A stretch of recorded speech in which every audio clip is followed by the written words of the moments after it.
Nze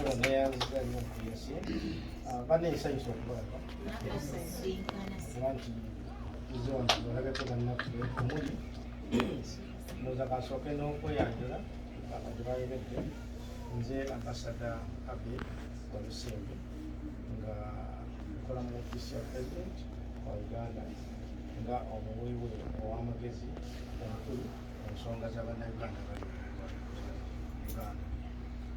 Nayise ne omukyala Mary Kawuma era nga niye muwabuzi wa president by'obufuzi. Nepita ne Aisha Ahmad Nabule nga yakola ku byempuliziganya mu ofisi ya president. Tugamba tubadde tugenda nga tufuuka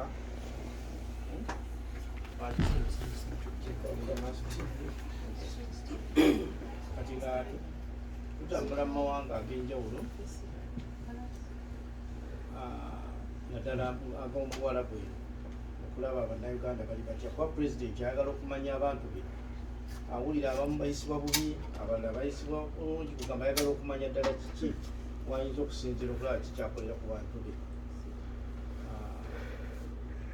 Kati kyekino kye tuliko tugenda tutambula mu bitundu ebyenjawulo. Kati mu Saudi Arabia tugenda kutambula yonna naye nga tugenda mu zimu shelters. Bwe tuwano tugenda mu Sakani era ndowooza mukimanyi eyo bannayuganda nnyo ate bangi nnyo abalimu, naye nga kyetwagala kwe kumanya mwe kimuliko. Kati oba muli wano tetumanyi kiki lwaki muli ki muli wano. Kati ebyo twagala okuba nga tumanya n'engeri gye baatuukawo n'engeri gye baatuukawo engeri gye mwatuukawo kugamba tumanye n'abaaliko mu Sakani waliwo n'abamu abaaliko mu Sakani nga tukola ki nga tukimanyi, naye nga kyetwagala kulaba embeera tukoze tutya okutereeza embeera eyo. Kubanga tinga bwodde ne embasi nayo kuba nti esobola okuga nti bakuŋŋaanye balabirire ki sente ezo zirina kuba nga zirina kuba Uganda. Kati kyetwagala okulaba naki. By names of Nasaka Ibn. Yeah, I've spent in Saudi Arabia only 5 months, but the challenges I would like the government of Uganda I would like the government of Uganda to change its system. How? You cannot bring a maid to work in one house for 2 years, because a maid cannot. There is a situation whereby a maid might collide with a boss, whereby if the boss is mistreating that maid can get any problem, like, how should I say it? The maid can kill herself. Okay. The change government here Uganda ekyuseemu. Baleeta omwana ne bamuleeta nga bamulese mu kiyumba bamutunze. Mu kiyumba ekyo ng'agenda kukolayo emyaka 2. Omwana oyo basobola okumuleeta mu kiyumba n'atakwatagana na boss we. Ne tukaabira kampani z'e Uganda ate nga tusasula omusolo. Ne batatuyamba ne bagamba weeyiye weekolera amagezi gonna weeyiye okuva mu kiyumba.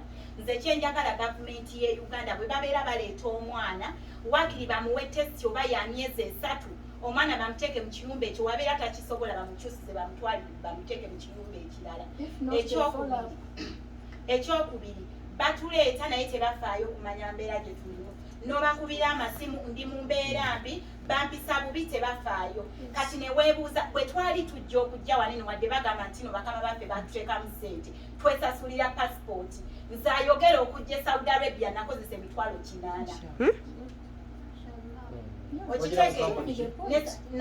Bagita Alkarev nesasulira passport nesasulira Interpol buli kimu nakyesasulira. Kati neneebuuza entulugunyizibwa tebampaako sente mukama wange ze yanteekamu mmekezo ezimpisisa ng'omuddu.